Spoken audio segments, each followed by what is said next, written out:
Slice of the Community is made possible by the support of the First Horizon Foundation.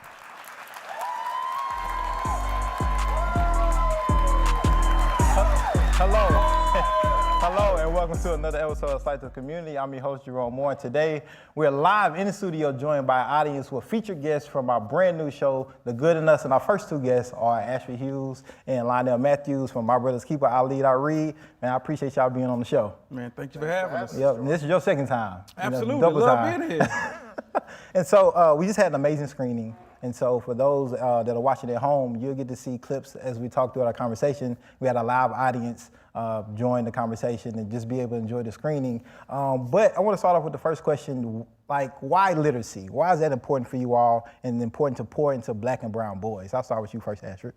Man, one, we want to ensure that our young males have and acquire a love of reading. We see some of the national statistics that share a narrative that our boys can't read, they don't want to read, and we are working to combat that narrative. Mm-hmm. So for me, anybody that knows me, I walk around with books because I understand the love and the value of reading based off of Mr. Rogers and Reading Rainbow. So we want to continue to pour into our young people, our young males, actually seeing images and seeing stories that remind them of themselves so they can acquire that love of reading, that knowledge, and put all that work together to be the best type of student they can be. Yeah, we did a little, Reading Rainbow. That's, LeVar Burton. We poured it, we kind of captured that a little bit in our episode for sure. And I'll go to you, Lionel.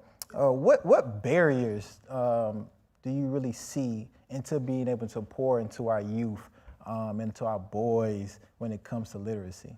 Certainly. So I think our boys don't really see themselves enough in the material that's presented to them. Mm-hmm. I was talking, we were interviewing on our program for another program, and I told them my personal experience. I didn't see a book that was assigned to me in Metro schools, and I'm a Metro school graduate, that had a character of color, that was Black until I was a sophomore in high school.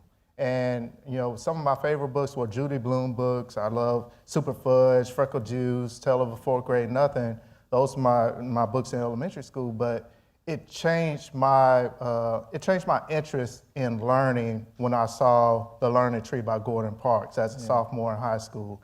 And it really changes young people. I see it change young people and their interest in learning to read when they see characters of color in the materials that they're reading if they come from communities of colors. And so we want to make sure that reading and literacy is relevant to the students that we're working with. Man, what do y'all want parents, teachers, siblings, family members, community to understand about the importance of affirming young men through literacy?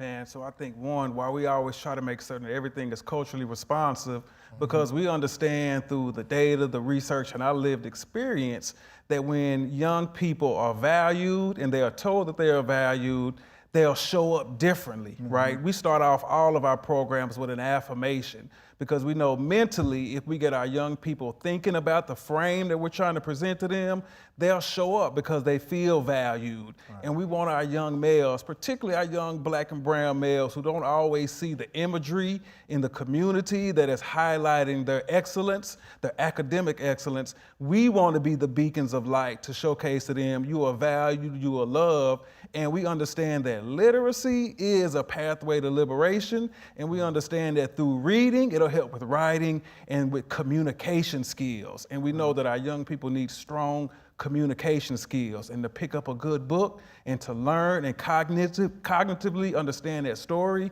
will help that along the way. So, last question for both of y'all. What does the good in us mean to you? What does that mean? You hit at the good in us. What does that mean to you, Lionel? The good in us is just being the best version of yourself, whatever that is. If you're a father, if you're a husband, if you're a son, be the best version of yourself for the world so that the world could be a better place. Well, look, man, I appreciate y'all. Thank y'all for coming on the show. And look, we're finna roll a clip so people at home can also see the good in us through I Lead, I Read. And we'll let that clip roll. Thanks. David, well, I appreciate you allowing me to be here with you to talk more about your journey as an entrepreneur, as an owner of 5 Points Pizza, but also just giving back to the community through entrepreneurship. Man, it's great to have you here, and we're gonna roll a little dough together this morning. So. Look, I got the dough in my hand. Look, I'm not an expert yet, but hopefully I can get there. Not yet. And dough is a little bit, like our community, right? Sometimes it ends up a little wonky, but then we gotta shape it and mold it. Shape it up, you turn it into something beautiful, Right. and you just go from there. So that's the goal. We're gonna try to make this something beautiful. No judgment. No judgment. No judgment. No judgment. David, what's going on? Nice to see you again. Man, it's great to see you as well. Well, look, just looking at you, I can't do nothing but think about pizza. I love Right, that. I love and thank you for having pizza here for us by 5 Points here in the studio for this live audience. But I really enjoyed talking with you, eating the pizza, making the dough, which everybody get to see. Yeah.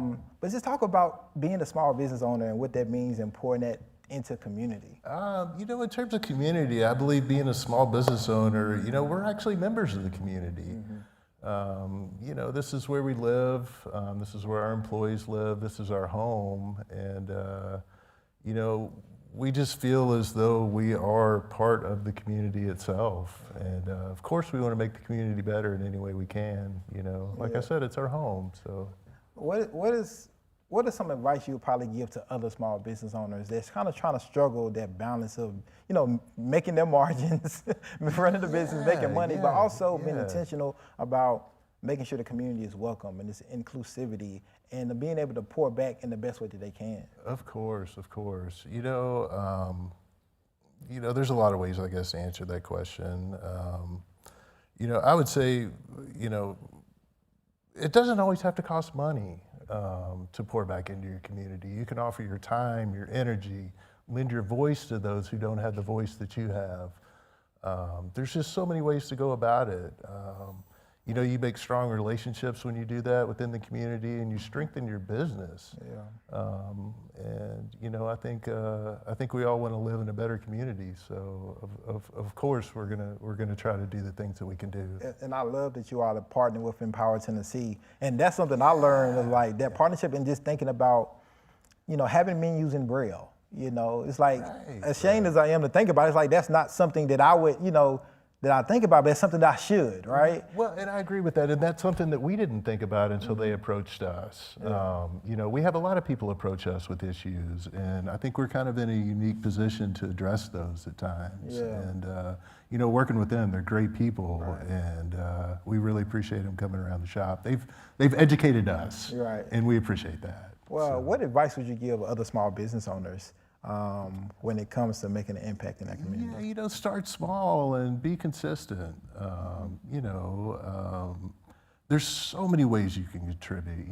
Like for us, for example, whether it's giving pizzas away to a group of teachers that is overworked and underpaid, or providing baseball uniforms for a school that can't afford baseball uniforms. There's so many different ways that you can interact, and you just got to be creative. And if you're not creative, go to your customers, go to your employees, find out what their passions are, and see what you can do to help. I think it just comes down to that. So, Favorite pizza? Favorite pizza? Yeah. Oh, I like it just plain old cheese pizza. Plain old cheese pizza. Yeah, I do. I'm a pepperoni guy. That's the best way to judge a pizza is just try the cheese. You can put fancy toppings on anything. That's what I say. If you can't do a good cheese and pepperoni, I don't really want to, we need to revisit like your business model. Exactly Lawyer to pizza, you figured it out, you're right? I can't help but judge pizza when I eat it, so of course I just eat cheese. So. What does the good in us mean to you when you think about that? Oh my goodness. I think it's a reminder for us to see the humanity in each other and just respect that. It kind of comes down to kindness. And I think that's something that the world needs a little more of right now. So. All right, well, look, I appreciate your time, David. We're going to roll a clip of the episode so viewers at home can see, but, they can't eat the pizza, but they'll be able to see it, all right? I appreciate you. Thank you so much. For sure. Yeah. Why do you think it's important to read? It's important to read because you can get a better vocabulary from it. Yeah. You can learn more knowledge. Yeah. And mainly because reading is just fun to me. It's just fun. How about you? Why do you think it's important to read? Because you can get really famous if you read, because there's a lot of writers that have to read to get better at doing their job. Right. Taz, how you doing? I'm good. We have New Beginning Center CEO and president that gave me the hardest episode that I ever done. Working out, I enjoy myself. I'm still tired today, still sore today. But you pour into these amazing women, right? Talk a little bit about that and just the purpose and the passion, and how are you redefining what like community is through fitness? I don't know that we're redefining fitness, but what we are doing is removing barriers. Yeah. And we're providing fitness, nutrition, behavior change coaching to all women, regardless of ability to pay. Yeah. And if you think about fitness, nutrition coaching, it's usually expensive and unavailable to so many, and it can really be life-changing. So we're proud to be offering that. Well, I know you mentioned something that was very important during the episode, is like, just making everybody feel comfortable and just being okay with where you are, right? And being confident. Why is that important and central to the whole mission of the New Beginning Center and the gym? Well, confidence affects everything we do. It affects the trajectory of our lives, the decisions we make, the things we back down from. And I've never experienced something like the gym, where you can build authentic self-confidence through that self-respect, that hard work, and that acceptance of where you are, so that you can get to where you want to be. One of the things, I don't think I told you this, but I was in the nutritional class, right? And you have all these amazing women in there being very vulnerable about their diet logs, right? And so I'm sitting there just like, yeah, I don't think this is the moment a man should be saying anything about. You see during the whole time, it's like, yeah, oh, okay. And, and they're being very vulnerable and saying, man, I ate this, I messed up. And I'm just like, yep, me too, I guess. Yep, I'm just not going to say anything. But that was just so powerful to see, because a lot of people, are afraid to talk about their mistakes. And I think I did ask one question, all the questions I asked about a cheat meal. Who am I to, yeah, damn, good job, Jerome, throw everybody off. But how's that a nutritional part as well, like, that kitchen part important to the confidence, but also just being able to pour back into the women? Well, I mean, nutrition and exercise are kind of like a car and a steering wheel. Yeah. One's not so great without the other. So we would not be doing our jobs if we didn't teach women how to eat healthier, and it's never going to look perfect for anybody every day. So we're just trying to get a little better and teach healthy habits that women can therefore teach their children and change generational patterns as well. What does that long-term goal into pouring into these women look like? Well, we want them to realize that your health and fitness journey has no ending. There's no destination. And so after women complete the initial 12 weeks as participants, we want them to become members of a strong community, our community, where they have access to fitness, nutrition, and behavior change coaching for as long as they need it. All right. Am I welcome back? Can I come? Do you want me to come back? Yeah, sure. I feel like I was intruding in like a secret meeting of women. Well, it is a women's gym, but you should feel special having that opportunity. I got an inside look. I said, they might not let me leave. I don't know. When you think about the title, The Good in Us, what does that mean to you? It means that we all have a gift that someone out there needs. Yeah. And I think that when we give it freely, it's a win-win for everyone involved. Yeah, well, look, I appreciate you, even though I'm sore and I'm still tired. But we're going to play a clip for everybody back home to see me getting worked out really good by you. And I can't wait to be a special guest again back at the gym. All right? Thank you. For sure. What other way to work out when you have women telling you what to do? And so you just need to row as if there was a wall. Go ahead and go. Just if there's a wall back here, that's where it's going to stop you. That's the extent of your row. Not about 5 minutes left of this. Ain't too bad, but I'm breathing heavy. But it's a good workout though. And the women are doing an amazing job. It's just community power building, women empowerment, plus a man today, plus me. And so we got Brian Hicks, CEO and co-founder of Harvey Sands and Humphrey Streets. Now, I gotta say this, we're in Tennessee, we're in Nashville, and you just boldly just come up here with this Kentucky on. I don't know what to do right now. It's a big blue nation, baby. We're gonna call it Nashville PBS Blue. All right. How about we do that? Because I didn't know if I wanted to even bring you up here once. I was like, how could he do this to me at this particular moment in time? But I have to say, the Humphrey Streets episode almost died, as we seen in the screening, trying to be a Q grader, coffee Q grader, and do the slurping. It's Ruben's fault, for sure, but I'm pretty sure people get a good laugh out of it. Have you done that? Have you went through that process? Because I should have asked you that before because I was just doing it and just going into it. Yeah, when Ruben and I started the company when he was 12, we went to Idaho to learn to roast coffee from the guy who invented the machine. And so he taught us how to slurp and cup coffee. So Ruben's been doing that. He's a Q grader. He's way out past me. I think I'm a Q grader now too. Hey, I think I put my life on the line. I got to get some type of grade. That. If it's not Q, I got to get B or C, something, you know. Z. Z. Zero. The disrespect. But you all started this organization that pours into our underserved youth, specifically in South Nashville. Why? Yeah, so my wife, who's here also, Courtney, she's a co-founder. We just realized, and we moved in this neighborhood, and we felt like that if we partnered with our neighborhood, we could really use the potential that's already there and create opportunities for students to thrive. We just, our dream is to create opportunities and like build futures without limits.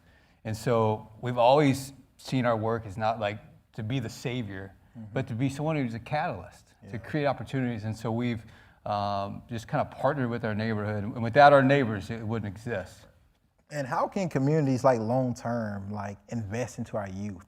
Like what is like, you know, because everybody that might not, you know, want to build a whole coffee production.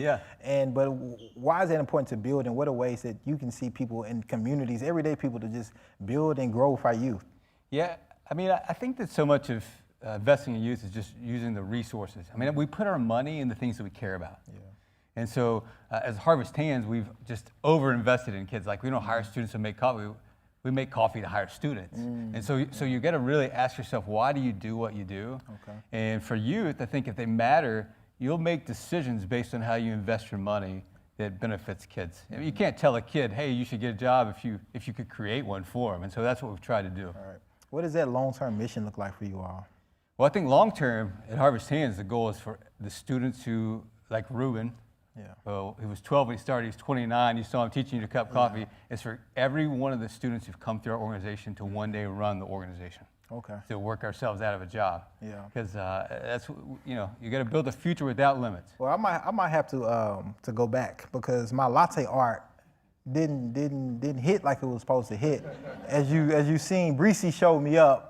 So when can I go back and get a retry? Because well, yeah, you definitely need to. I mean, that's one of my favorite parts of the episode. And I think sort of what it shows, Jerome, is like that what these kids are learning when you give them the chance and you believe in them is they actually can do amazing things. So I can't do amazing things. Well, hey, look, it's not as easy as it looks. It is definitely not, and I can tell because Breesy is now graduated high school, right? Yes, today we had she got a big check from Harvest Hands.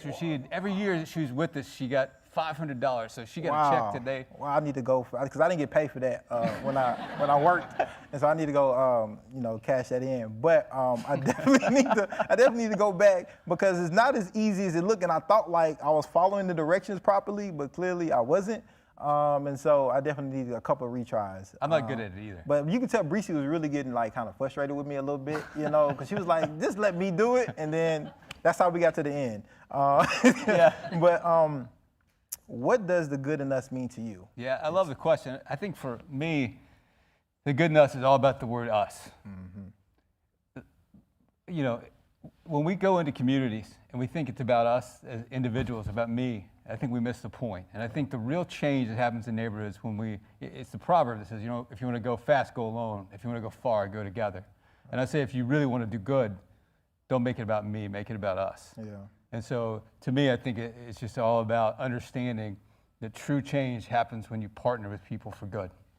Well, look, I appreciate you, Brian, even though you came up here with, you know, we're gonna just say with the Nashville PBS Blue. You know, I appreciate you for that. You know, I'm coming back as a honorary Q grader, and we're gonna roll the clip. And so people can see it at home, but I appreciate you. And next time, put on the Tennessee. And once that espresso touches the rim, you stop.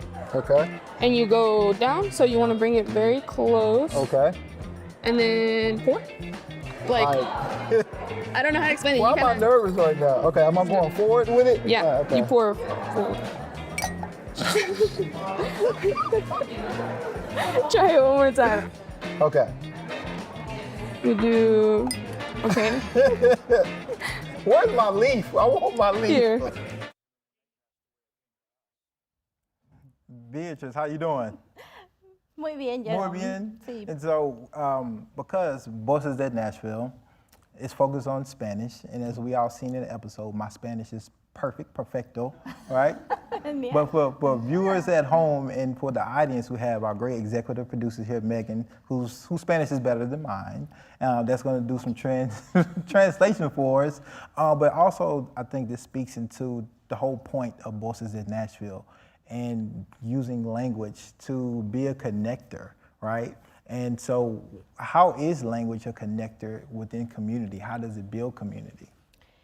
Pienso que es muy esencial poder aprender diferentes lenguajes porque nos ayuda a comunicar con diferentes comunidades, sobre todo porque Nashville es una comunidad muy diversa.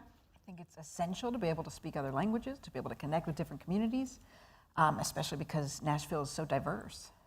Y además pienso que nos ayuda a eliminar todos esos obstáculos que encontramos en el camino y que no nos dan la oportunidad de facilitar el acceso como a salud, salud médica, en el área de lenguajes, en el área de legal y por supuesto también para poder obtener mejores empleos. I think that it helps us eliminate obstacles, break down barriers, and really enables us to access key services in terms of education, healthcare, legal support, and better employment opportunities. Si queremos una comunidad en crecimiento, creo que tenemos que abrir nuestras mentes a poder aprender diferentes lenguajes. If we want to have a growing community, I think we need to open our minds to being able to speak more languages. Yeah, and Voices was really touched for me because being someone that did Peace Corps, Copa de Paz, and lived abroad in Paraguay and didn't know any Spanish and had to learn that and then be able to come back home and really understand like the barriers that language has on our community members who may not be English speakers, native English speakers. So how can somebody like myself or Megan or even everyday people who may not speak Spanish be allies to community members who may be going through that language barrier or first-time English speakers?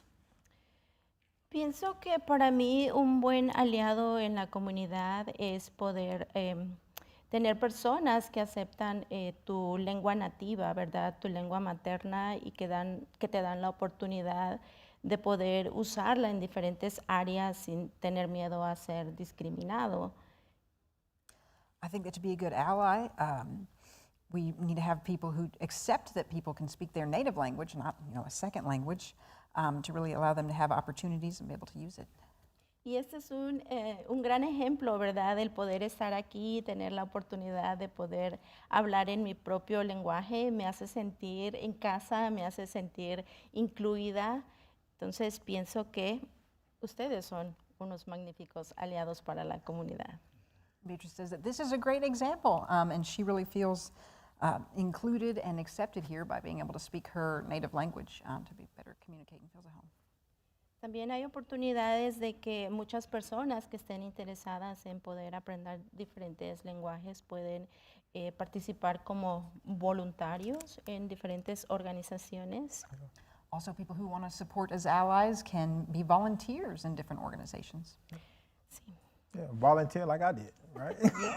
I was a great volunteer, right? So you got to go remember, like in the episode, student and then teacher, profe, you know? What is one thing or anything that you feel like you've learned during your journey at Voices at Nashville about our Nashville community? Durante esta trayectoria en Voces me ha ayudado a darme cuenta que nuestras comunidades tienen mucho en común, ¿verdad? Y que lo único que nos divide son las barreras del lenguaje. She realized during her trajectory with Voices in Nashville that our communities have a lot in common, and a lot of times the only thing that divides us is just this language barrier. He podido ver la empatía que, por ejemplo, en el área de la educación, para mí es maravilloso, impresionante poder ver a los maestros involucrarse para aprender español. She's seen a lot of empathy, especially in the realm of education, and especially it's marvelous and impressive to see educators who are really putting in an effort to speak another language. All right, well, look, we're going to run a short clip of me in Bosses at Nashville and give the viewers back home a look at that. So how do I say, like, I want to try? Puedo probar. Puedo probar. Puedo probar todo. No. Gracias. ¿Cuántas podemos probar? Solo tres. Solo tres. So I only get 3 tries. Sí, 3 Pero pruebas. gratis. For free. Thank you for watching another episode of Slice of the Community. You can watch more by visiting our PBS app or YouTube channel at www.youtube.com/@WNPT. Thank you and see y'all next time.